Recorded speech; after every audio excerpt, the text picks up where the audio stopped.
Buhay na mano natin. Hindi pa nakakalayo. Yun, tapos na tayo magtaan mga bro. Yung kumain natin orang. Bali ano lang, may get 20 piraso lang mga bro. Yung ano, yung tinaan natin. Wag lang muna natin damihan. Ayan. Ito yung mga kawil natin. Ayan. So ayun, mukhang tama naman yung ginawa natin. Pero pag hindi makahuli yan, magiging mali yan sa mga basher natin. Ayan. Bukas na lang ng umaga to mga bro. At pauwi na tayo. Morning mga bro. Ano mga bro? So tingin nyo ba makakahuli ba tayo ngayon? Pangalawang balik natin dito sa spot na to mga bro. Nung unang balik natin, may 30 yung kawil natin nun. Wala tayong nahuli dun. Napansin ko kasi medyo lumaki yung tubig, kaya yung ginawa natin dito tayo sa pinakahuli nagtaan. Ayan dito. Baka umatras yung mga isda. Yan. Unang dalawang kawil natin.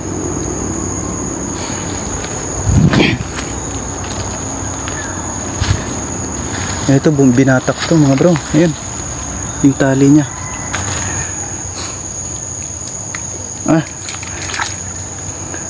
Nakaabot sa kahoy. Ito. Ayan. Sana may huli yung isang kawil natin. Nako. Wala namang gumagalaw. Wala to.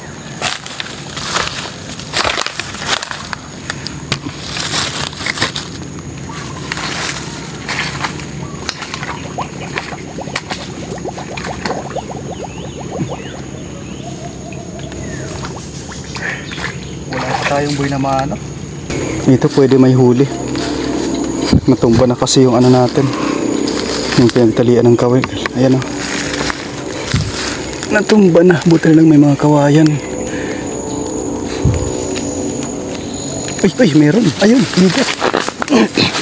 Igat nga. Buhay. Maigat tayo mga bro. Buhay na mano natin. Ayan, buhay na buhay pa. Nadali siya sa orang. Pang anong kawil na to? 1, 2, 3, 4, 5. Pang 11. Ayan, isa na tayo mga bro. Ayun. Andito na tayo sa panghuling kawil natin na kadalasang swerte. Pero ngayon, sa tingin ko, mamalasin. Ayan. Minalas nga. Ayun mga bro, nakaisa lang talaga tayo. Isang igat. Ayan. Hindi pa kalakayan, pero okay na. Pang ulam na rin to mga bro. Ayan. Kurang na yung pamain natin dyan mga bro ha. Ganito lang muna mga bro. Salamat sa panonood. Dito mga bro, muntik pang mawala yung huli nating igat. Nalingat lang tayo ng konti dun sa pinaglapagan natin. Pagbalik natin wala na, at butin lang hindi pa nakakalayo.